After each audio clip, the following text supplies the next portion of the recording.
So hello guys, स्वागत है आप सभी का एक बार फिर से मेरे इस चैनल सुपर नर्ड में। सो फाइनली इतने अच्छे खासे वेट के बाद अब जाके जेम्स गन ने अपने न्यू डीसीयू के कुछ प्रोजेक्ट्स अनाउंस किए। कुछ नहीं बल्कि हमें टोटल 10 प्रोजेक्ट्स की अनाउंसमेंट सुनने को मिली, जिसमें से एक एनिमेटेड प्रोजेक्ट है और बाकी 9 लाइव एक्शन प्रोजेक्ट्स, और उन सभी के ऊपर अपन बात करने वाले हैं आज के इस वीडियो में। उन सभी डीसीयू चैप्टर 1 के प्रोजेक्ट्स की मैं बात करूंगा जो अभी अनाउंस होते हुए हमें हाल ही में नजर आए, और मेरे क्या ओपिनियंस है उन सभी प्रोजेक्ट्स को लेके उसको भी मैं यहाँ पे ऐड करने की कोशिश करूंगा। सो ये वीडियो सच में काफी ज्यादा इंटरेस्टिंग होने वाली है। So without wasting any more time चलिए शुरू कर लेते हैं आज के इस अमेजिंग वीडियो को।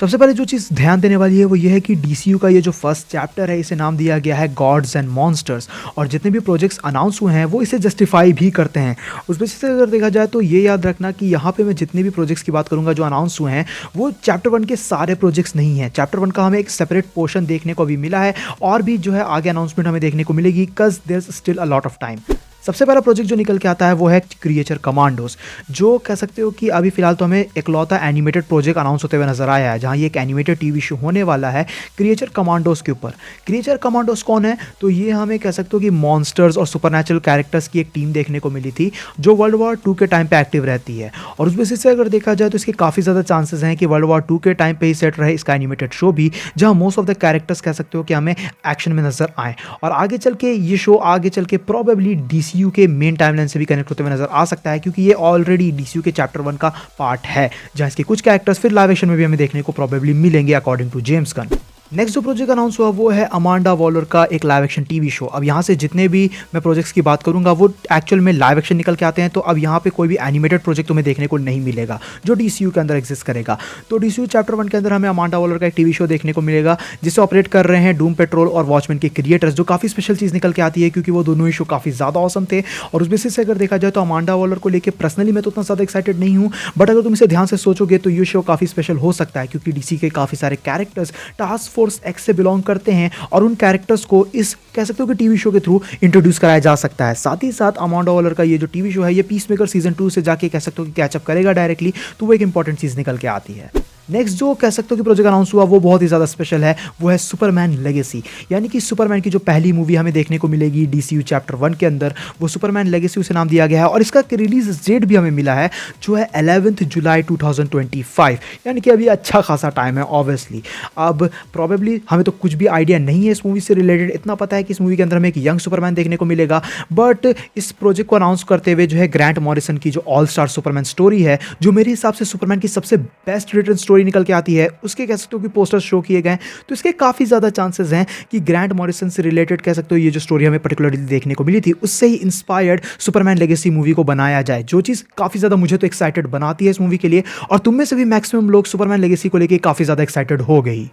फोर्थ प्रोजेक्ट जो अनाउंस हुआ है वो है ग्रीन लैंटर्न की लाइव एक्शन टीवी सीरीज़। अब अगर देखा जाए तो इसको लेके तो मैं बहुत ज़्यादा एक्साइटेड हूँ, क्योंकि इतने टाइम से जो ग्रीन लैंटर्न का टीवी शो था वो होल्ड पे था, उससे रिलेटेड न्यूज़ वगैरह नहीं आ रही थी, और फाइनली इसको लेके कंफर्मेशन हो चुकी है। शो को लैंटर्न्स नाम दिया गया है, और उस बेसिस से अगर देखा जाए तो ज़्यादा कुछ डिटेल हमें पता नहीं चली। इतना हमें पता है कि जो हैल जॉर्डन और जॉन स्टुअर्ट का ग्रीन लैंटर्न है वो लीड में हमें दिखेगा इस टीवी शो के अंदर बाकी लैंटर्न्स के साथ, और उस बेसिस से अगर देखा जाए तो अनाउंसमेंट के साथ ही साथ ग्रीन लैंटर्न की जो अर्थ 1 की स्टोरी है उसके पोस्टर भी शेयर किए गए थे उस कॉमिक के, तो इसके काफी ज्यादा चांसेस है कि जो हैल जॉर्डन की अर्थ 1 वाली स्टोरी हमें देखने को मिली थी कॉमिक के अंदर उसे फॉलो किया जा सकता है, सेम विद जॉन स्टुअर्ट। और इसको लेके तो मैं बहुत ही ज्यादा एक्साइटेड हूं, क्योंकि फाइनली ग्रीन लैंटर्न को प्रॉपरली दिखाया जाएगा लाइव एक्शन के अंदर, और उन्हें कह सकते हो कि मेन स्ट्रीम बनाने की कोशिश की जा सकती है नाउ। फिफ्थ प्रोजेक्ट जो अनाउंस हुआ वो था द अथॉरिटी। द अथॉरिटी के ऊपर हमें एक मूवी देखने को मिलेगी, और ये इस इंटायर अनाउंसमेंट का, इस इंटायर स्लेट का सबसे अनएक्सपेक्टेड और सरप्राइजिंग प्रोजेक्ट निकल के आता है। द अथॉरिटी बेसिकली कह सकते हो कि बंच ऑफ कैरेक्टर्स हैं फ्रॉम द वाइल्डस्टॉर्म यूनिवर्स, और अगर तुम्हें पता नहीं है तो डीसी की कंटिन्यूटी के अंदर हमें कुछ डिफरेंट कंटिन्यूटीज भी एग्जिस्ट करते हुए नजर आती हैं, जैसे वर्टिगो की कंटिन्यूटी जिसमें लूसीफर और सैंडमैन जैसे कैरेक्टर्स हैं, वैसे ही वाइल्डस्टॉर्म की भी कंटिन्यूटी जिसमें अपोलो और मिडनाइट जैसे कैरेक्टर्स हमें देखने को मिलते हैं, जो काफ़ी ज़्यादा वेल रिटन है, और कह सकते हो कि they are the boys before the boys. और उस बेसिस से अगर देखा जाए तो हमें एक ग्रुप ऑफ एंटी हीरोज देखने को मिलेगा इस शो के अंदर, और द अथॉरिटी उसी चीज़ को फॉलो अप करेगी, तो इसके बहुत ही ज़्यादा चांसेस हैं कि ये एक R rated brutal live action movie होने वाली है जो फैंस को हिला के रख देगी, और इसको तो मैं बिल्कुल भी एक्सपेक्ट नहीं कर रहा था इस लेट के लिए। जेम्स गन ने बहुत ही ज़्यादा बुरे तरीके से अपन को सरप्राइज कर दिया है यहाँ पे, और मैं पर्सनली अपोलो और मिडनाइटर को लाइव एक्शन में देखने के लिए बहुत ही ज़्यादा एक्साइटेड हूँ इस मूवी के थ्रू।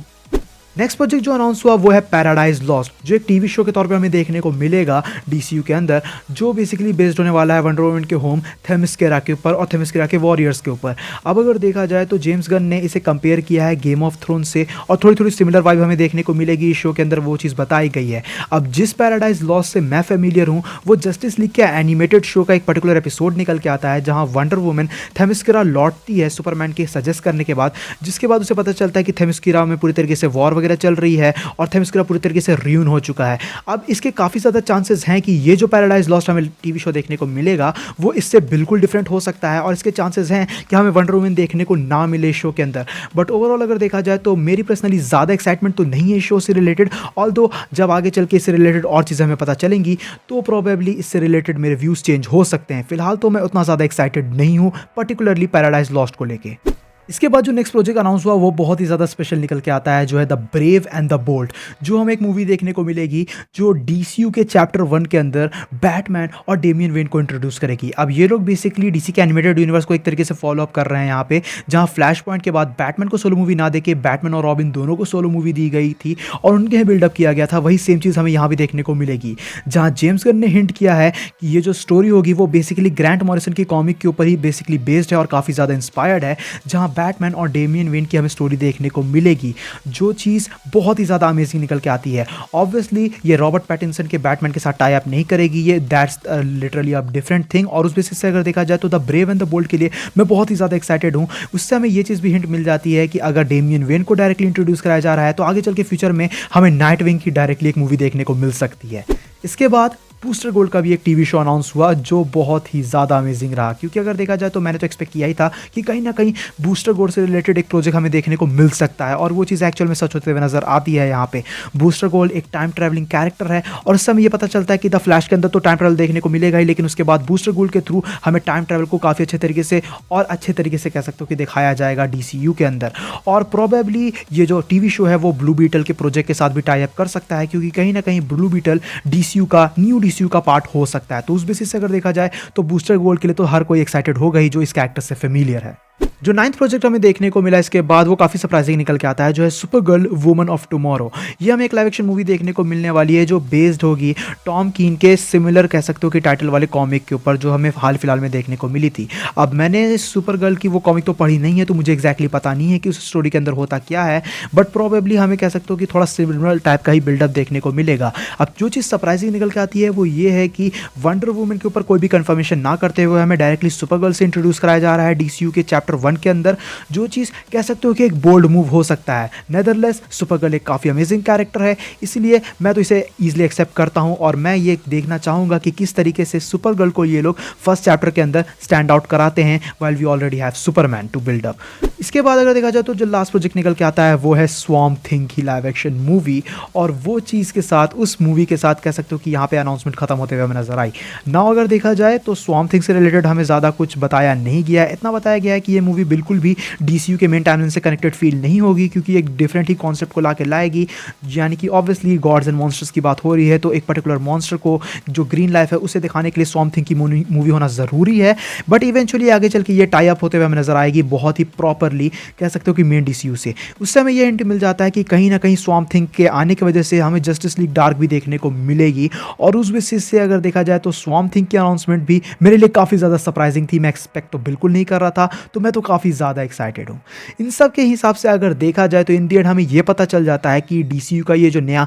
कह सकते हो कि फेज होने वाला है, जो चैप्टर 1 होने वाला है, उसमें हमें बैटमैन, सुपरमैन और ग्रीन लैंटर्न ये 3 कैरेक्टर्स एज लीड देखने को मिलेंगे, जो चीज़ काफ़ी ज़्यादा स्पेशल निकल के आती है। बैटमैन और सुपरमैन तो फ्रंट लाइन में होते ही हैं, लेकिन वंडर वुमन की जगह पे अभी प्रोबेबली ये लोग ग्रीन लैंटर्न को ट्रिनिटी का पार्ट दिखाने वाले हैं, जो एक बोल्ड मूव तो नहीं है क्योंकि ग्रीन लैंटर्न एक काफ़ी लाइकेबल कैरेक्टर है, और ग्रीन लैंटर्न को लीड पे देखना सुपरमैन और बैटमैन के साथ मेरे लिए तो काफ़ी ज़्यादा एक्साइटिंग चीज़ निकल के आती है। नदरलेस ये था मेरा ओपिनियन डीसीयू के फर्स्ट चैप्टर के इस अनाउंसमेंट को लेके। तुम लोग नीचे कमेंट सेक्शन में अपने ओपिनियंस, अपने थॉट्स बता सकते हो कि तुम्हें इन अनाउंसमेंट से रिलेटेड क्या क्या होप्स हैं, और अगर तुम कॉमिक बुक फैन नहीं हो, तुम सिर्फ एक मूवी इंजॉयर हो, तो मैं ये गारंटी दे सकता हूँ कि अगर इनकी स्टोरी इसको अच्छे तरीके से एग्जीक्यूट किया जाए तो तुम्हें बहुत ही ज़्यादा अमेजिंग तरीके की चीज़ें देखने को मिलने वाली हैं डीसी में।